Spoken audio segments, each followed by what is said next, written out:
Yo, it's ODB from OLP, also known as Our Lifestyle Podcast.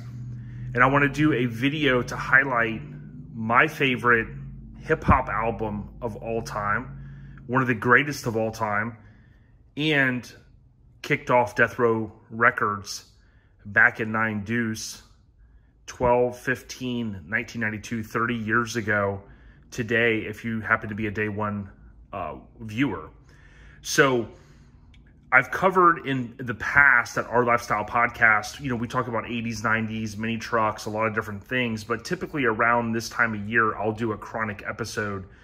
I believe the last 3 out of 4 years I've done one, and I've covered a lot of facts and kind of, just things that you may not know about the album. So what I want to do here in this video is highlight some of the things in my collection. So first off, to the right here, you see this is a press photo. So that came in the press kit, and that has Daniel Jordan's name on it. So if we look right here, you see that iconic photo of Dr. Dre. You see the OG or the old school Death Row logo, but you see Daniel Jordan. I spoke with Daniel back in September on the phone when I was in California. We were going to meet up, but he ended up not being able to, and he gave me some really good intel, including where this iconic album cover was shot, including what I refer to as the Lowrider photo. So you see here, this is the insert sleeve for the album. Of course, it also was with the cassette and the compact disc. So we talked about, I was able to figure out exactly where this photo was taken. And at the end of this video, I'll link over to that video so you can check it out. This is kind of a bootleg thing I had bought or found at some point. It's like a postcard or something. And of course it's not, authentic, but it was kind of cool and I added that to the collection. So I want to just kind of hit on a few things. So when the album came out in 92, you could buy it one of 3 ways. Most of us back then were listening to stuff on cassette, unless you were, a DJ or, you were collecting, you were highly collecting back in those days. This is an original cassette from 92, and I did not purchase it on day one. Believe it or not, I had totally forgot about this. I found this several months ago looking for some of my cassettes and my parents' cassettes at their house, not too far from here. And I had totally forgot that someone back in the day, I think I was about 14 in 92, if I remember correctly. I had just turned 14, so I was like 13 going to 14. My birthday's in November, actually November 23rd, when Doggy Style dropped. But this is what I listened to the Chronic, I don't know how long, until I purchased it on compact disc. So basically you could buy the cassette, you could buy the CD, which this is an original compact disc. There is another, I don't want to say another version, but if you have the one that's, I think it's the BMI, that's where you would order all those, cassettes or CDs through the mail. You guys probably remember those mail order deals. There's kind of a long story on how all of that, the backstory there, but the printing is a little bit different on the back of those, and I didn't think it was worth. Sometimes I could find those for 15, 20 bucks, and it's really the same exact thing, except for it's got a little bit different print. But bottom line, that's the compact disc from 92. Now, the other way that you could listen was, of course, on vinyl. And I started collecting vinyl here and there, purchasing some stuff back in like the late 90s. I was a big Wu-Tang fan, so my buddy John, shout out to 3Js, we would go to a couple of the record stores around here, and we would look for certain things. I have, some of those purchases still in my collection. Some I've sold over the years, and then I got back into collecting. But what you have here is you have 2 original pressings of the Chronic. So I do have the sleeve still on there. Now, this one, someone did not write on it, thankfully, and I did not pay that much, but someone had wrote 100 at one point. This one still has the Tower Records 544 price tag. I'm assuming that was the price way after, the price had dropped. back in the day, I don't even recall what vinyl went for. I know the CDs were kind of expensive. I remember buying Outkast's first CD and it was like $17.99, like at a mom and pop's place. But back in 92, I think stuff was, you know, 12, 13 bucks for a compact disc. If you guys happen to know, let me know. But what I'm going to do is, this one is in a lot worse condition, and I'll flip it over here. And I talk about this in the video that I'm going to link to on the end, where I mentioned Daniel Jordan's name. Daniel Jordan's name's printed on the back. The significance of that is he did take the photos for this album. There was some confusion from another photographer. I don't know how that could have come about from the other photographer, but I do know that photographer had taken photos of Dre and Snoop. I think some of them possibly tied to the 187 track, that single that came out on the deep cover. That was actually going to be on this album. I've got intel, including some notes and things like that from October-ish of 92, and it was pulled from this album. And I think, you know, it's kind of around the era, if you think when gangster rap, it's kind of weird to say it that way, but, you know, it was getting a lot of backlash, you know, with Cop Killer and just a lot of the stuff going on.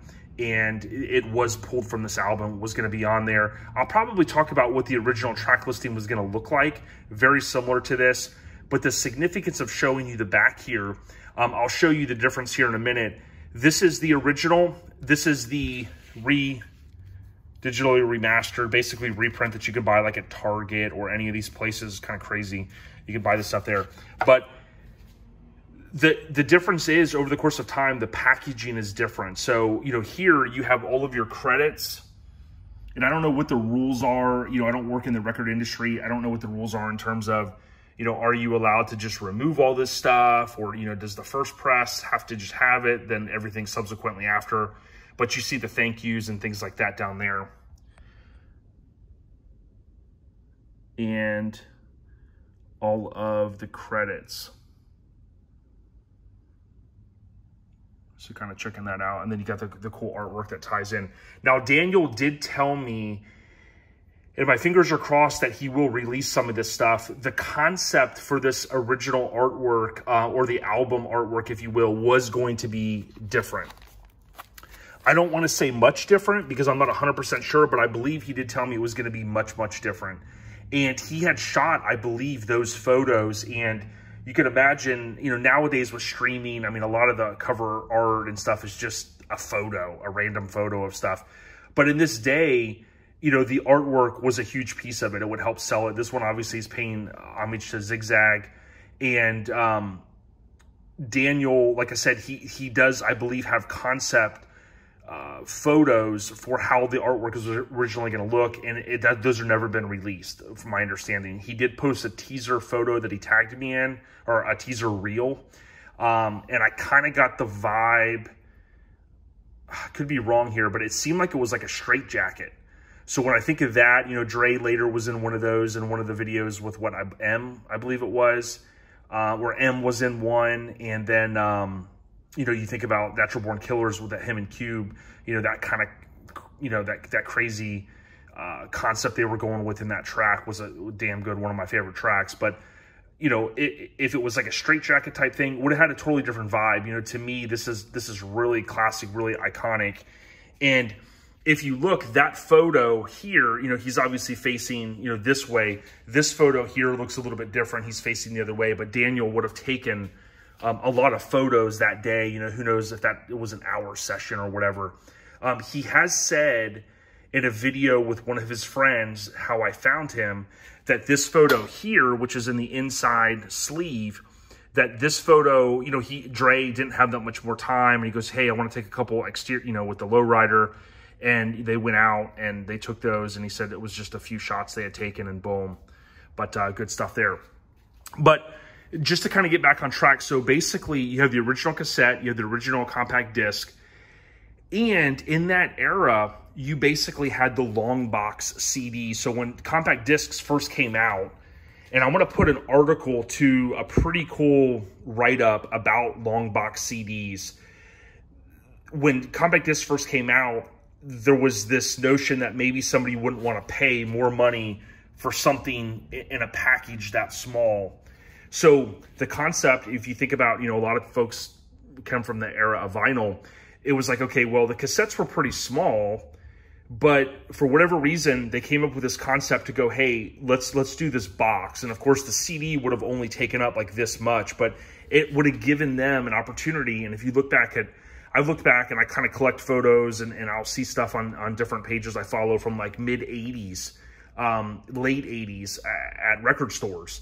I think it's House Party 2. If you watch it, you'll see like a lot in that record store. You'll see all these long box CDs. And basically the CD, it allowed for them in this long box packaging to have the artwork a little bit bigger, you know, and things like that to market it. So this is an original. These are really hard to find. There's a couple different versions of this, including one that I saw earlier this year.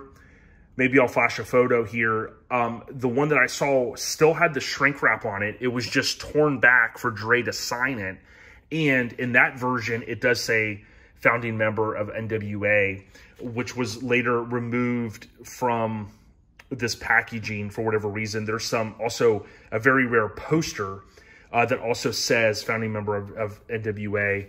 And obviously that was a big thing. This was his debut album after leaving Ruthless Records. But this, I never understood. This was a thing that you'll see on the long box CD packaging, that little diamond. I never found anything on, you know, what does that actually represent. Here you can see the album artwork, a little bit different version of it. Obviously you've got down the sides a little bit longer, and you can see some of the information there. I don't have a huge collection of long box CDs or packaging. A couple sealed, but they're very hard to come by. They're very collectible. And if you like something, you know, like an album as much as maybe, you know, I do with this, you know, it just becomes like a collectible piece. They phased out long box packaging in, I've been able to basically nail it down between like September and November 93, because if you think about Doggy Style, Snoop's debut album that came less than a year after The Chronic dropped, it did not have long box packaging, and I believe it was September, October-ish. There was pressure to say, hey, you're basically, it's being wasteful. You know, you're printing all of this cardboard, and in that era, for whatever reason, boom, they were gone, just like that. So again, just to recap, you had the cassette, you had the CD, and you had the long box. Now, I don't know for sure, so if you happen to know, if you could chime in, I don't think you could buy the compact disc originally in just that packaging. Like we did for so many years. You'd go into the record store or the music store or Best Buy, and you would just look at the CDs and it would just be wrapped in the plastic, right? I think in the beginning, they all came with this. I've even seen a stand that the long box CDs would sit in. And there are people out there that have this still sealed, which is just crazy to me. But you had the cassette, you had the CD, and the CD obviously came with the long box. Now, after long boxes were phased out, of course, you would just purchase the compact disc, right? Now, in some places, you know, I used to call them as like imports. Some of the compact discs are different, or excuse me, the cassettes are different. So this is an original here. This was overseas, I think Germany. And you can see a little bit different. Obviously, you got the different color of the cassette itself. You've got, here it says Warner Music International. So however, you know, from a distribution perspective. And then what you have here is the side would look different. So I remember going into Camelot, you'd have the wood deals on the wall, and you'd have all these slid in. You know, and that's, you know, you'd pull out your cassettes and whatnot. But those are two original cassettes. Here are some of the ones that were reproduced, and I did pick those up just because I'm a fiend. Here is Dr. Dre Relit. So when Death Row went through the bankruptcy filing, and they were taken over the course of the last few years, maybe the last 15 years, a couple of companies owned them. And Wide Awake was one of those. So they did a good job, I think, in basically putting out some unreleased stuff, not a lot, but it was cool to me, you know, give the fans what they want, you know, put this stuff out, reproduce it. And you can see here what they did is from the vault, there was an interview with Dre, some bonus footage. Then they had a CD-ROM, which you can find this stuff on YouTube. And you had different videos and a couple unreleased tracks there you can kind of see, which was cool. And then also what Death Row did maybe I'll try to play it in this video. Back in '92, they did a cool promotional video, which I believe can be found on there. I have them all saved to the computer, and it is the Christmas tree. And I think there's a couple versions. There's Dre kissing some girl, and then they show like a chronic leaf or something at the top. Mistletoe is supposed to look like whatever on the Christmas tree. But then there's a Longbox CD sitting on the tree, which was kind of cool. Like, hey, go out and get it for Christmas. Obviously, they dropped it in the fourth quarter, December 15th. They want the sales to be there. What I'll do here is I want to flip this and kind of show you, and we'll wrap this up. So it's kind of, I know I flipped this other one. Let's flip it back. Here's what you can see, all of the credits, and you can see all the differences there. I mean, just a ton. The other thing that's ironic is you see produced by Dr. Dre with the black bold, well, the black outline. Here, of course, Suge, having beef with Dre, changes it. You know, he would have approved all of these changes. And this says executive produced, or producer, Suge Knight. We can look here. We don't really know when it was pressed. I mean, it does say 92 and then 01, but this is the same version you can buy today. So this, you know, was maybe altered, you know, in the early 2000s. I don't really know that piece, but, you know, obviously Suge was not happy with the situation with Dre leaving. They had some beef. You can even find in Dr. Dre's, I forget if it's considered autobiography, but his book that he put out, or that was put out years ago, Dre talks about when Suge and some of Suge's guys came to his house at one point, and Dre answered the door and, you know, whatever, you know, let him in. But there was a dispute because Dre was trying to get the masters to the Chronic. You know, he felt that he owed, that he was due those masters. And I do believe that his lawyer has said that he owns the masters to the Chronic. That came out when Snoop earlier this year had announced that he had, you know, purchased, I guess with other folks, other people, Death Row Records. So I do believe Dre, from what his lawyer has said, is he owns the masters to this album. But here is the back. Again, you can kind of see a lot of differences. But, you know, from a collector or a fan, you know, that's, you know, you'd want to maybe have each of these. I'm sure some people have, you know, every single version ever. I can't, you know, I don't have all of that. I do like here, again, the Chronic. You would see Dr. Dre, the Chronic, that was also on the inside of the cassette. It's kind of hard for me to open with one hand. This is a 12x12 promo. I would call them like a little mini poster. These obviously from, I don't know, probably even the 80s, 90s, even early 2000s, maybe even in the 2010s. These were produced by record labels. You'd see these a lot of times stuck up like downtown areas of a city, and they would tape them all up like a whole, you know, and it was like promotional type stuff. Now, I do own a lot of these from most of the Death Row releases, and most of them do have something on the back. This one does not. So, you know, typically you would have seen like Dr. Dre, the Chronic, and maybe there's other versions of this, but this is an official one. And you can see here, featuring the Death Row inmates. It's ironic because Death Row just announced they're putting out the inmates, Daz, Lady of Rage, RBX. Kind of cool, I think. Hopefully they will release, you know, new stuff, and, you know, we can check it out, hopefully on streaming again one day, which I believe the Inmates is. I think that new album is on streaming. I still got to go out there and check it out. I don't have every single release. I do have Dre Day. There's actually, I'm into Lincolns, and there's a Lincoln Coupe in this one, in the Dre Day video, which is kind of cool. The actor playing Jerry Heller, you'll see it, the white car. I think that's the main stuff. These stickers are from a friend of ours, Brant at Graphic Disorder. He actually has a company. They produce artwork and they print t-shirts, but he had started his own clothing line, and he kind of did, it's called Shift Gear Co. And he did just some random shirts.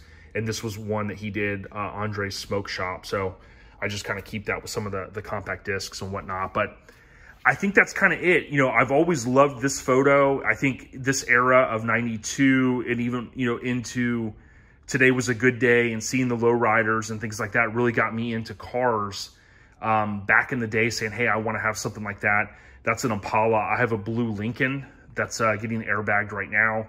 Of course, that's sitting on wire wheels. It's super awesome. And then you got Daniel Jordan. For me to talk with him on the phone earlier this year, I mean, shout out to Daniel. He took this photo, he took these photos, and he gets credit on this album. And I do hope that Daniel will release some of the stuff. I'd love to support anything that he does. And I'm glad that he's, you know, getting the proper credit. Not that he didn't in the past, but I do think there was some confusion. Like I said, and I'll link over to that other video.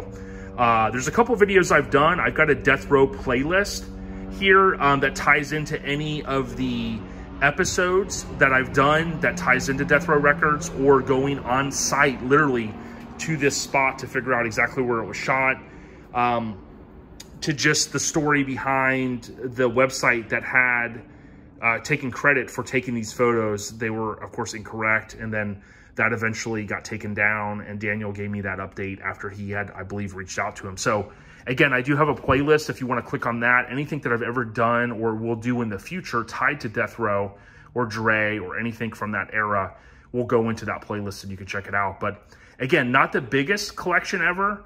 Pretty big. I never thought I would have this much stuff. I mean, this is how I started out back in 90, I'd say early 93. I think a friend that we went to school with, Adrian, if I remember correctly, there was a dance at school, and someone threw out from the radio station, they threw out a cassette tape.